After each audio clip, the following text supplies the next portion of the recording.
Welcome to the Engaging People podcast. This is Charles Rogel with DecisionWise. I work here as a senior consultant, and I'll be the host/moderator for today's session. I'm joined today by Christian Nielson.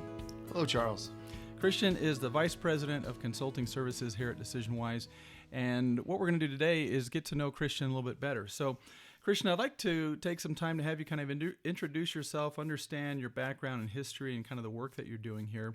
So first, if you could give us kind of a brief overview of your career background, where you come from, your employment experience, all that kind of fun stuff. Thanks, Charles. I'm originally from Utah, right here in the Provo, Utah area. I grew up. I got an MBA in Organizational Behavior and Human Resources, moved to the D.C. area, worked for PricewaterhouseCoopers in their people and change practice. I fell in love with consulting and working with different organizations. I worked at DecisionWise, as well as I worked as an internal consultant in the healthcare industry for a couple of years with Intermountain Healthcare. And so very pleased in my current role to be able to work with a number of clients and a number of wonderful consultants to help address complex organizational challenges and opportunities. So when you're at PwC, you worked with probably a variety of different clients. Or would you say there's like 20 different clients over that time frame, or was it longer kind of gigs at each place? I was there for about 5 years, and so it's a different model than we have here. I'd have one client at a time, and I'd work with them for maybe anywhere from 3 to 12 months. Mm-hmm. And so it was you'd live on site, and you'd be with them every day, and get to work with some great people and on some great projects. But you, over time, you almost became staff over there. And part of the value I think we bring as consultants is bringing our outside eyes and our perspective. So the model that we have here, we do work with several clients at once, and we're able to bring unique perspectives across organizations to help build engagement. And so just kind of touching on that again, what type of projects did you work on there? Change projects, strategy? Yeah, so we did a lot with organizational change management. Uh-huh. So, we're M&A activity or technology implementations, things that would change the organization that a lot of people would have to adapt to.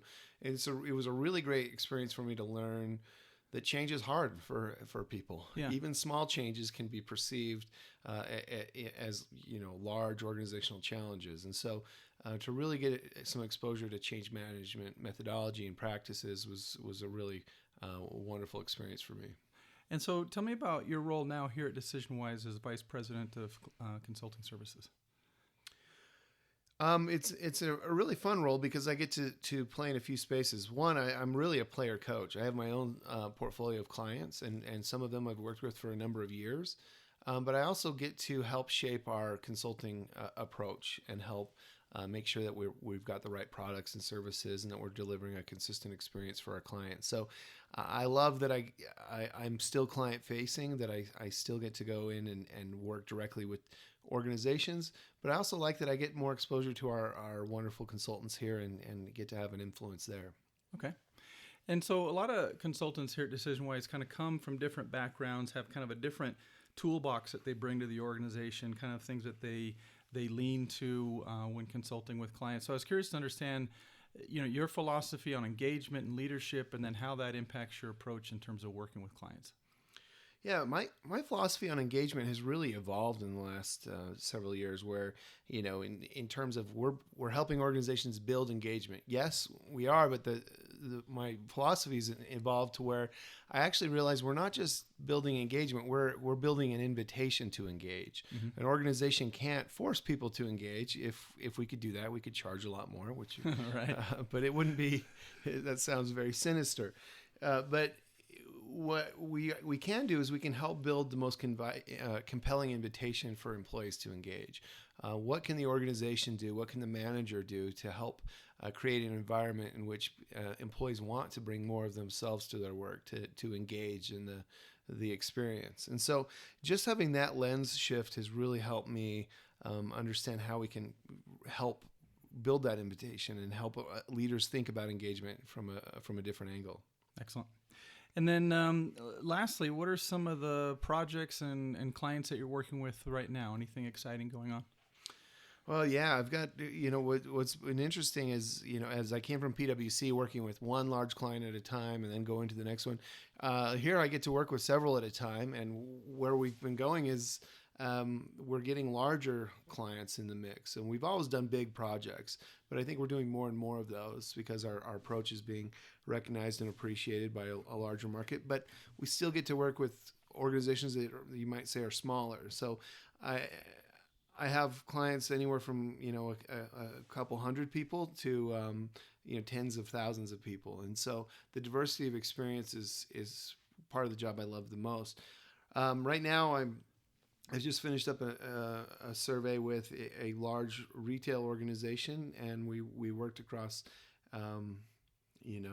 close to 30,000 employees and in different landscapes in terms of distribution and corporate offices and other retail settings. And so it was fun to try to talk about what does engagement mean at each of these different levels? How do we approach it at the top of the organization? And as well as how do we cascade ownership to the managers and help them understand their role in shaping the engagement experience for these employees? And so it's been fun to do things on a big scale, but I also love that, one day I'm doing that, the next I'm working with a smaller organization, maybe a bank or a credit union, and they've got some of the same challenges, but kind of a different nuance where we've got local challenges and things that where everybody knows everybody, and so engagement has to take on a little bit of a different flavor there. Just a kind of a feel for what the work's like here, and also some of the things I like the most about my job. Excellent.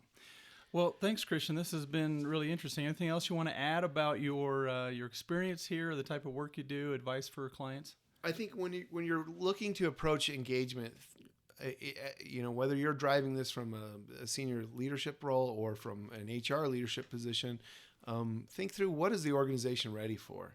It's not that we want to work on engagement and there's a one-size solution for everyone that's the right mix for every organization. It also depends. Have you been working with engagement in the past? Where are you? If you're just starting this, you might say, we're going to just dip our toe in here, make a commitment to measure and communicate around engagement this year, and that's enough. So just be open to the idea that there's different levels of organizational readiness for engagement. If you're working with DecisionWise, your consultant would love to have that conversation with you. If you're working with another organization, I encourage you to ask about kind of organizational readiness and if their approach is flexible enough for orgs with different challenges. Great. Well, thanks, Christian, and thanks everyone for joining us. Hope that you can join us on a future podcast. Thanks.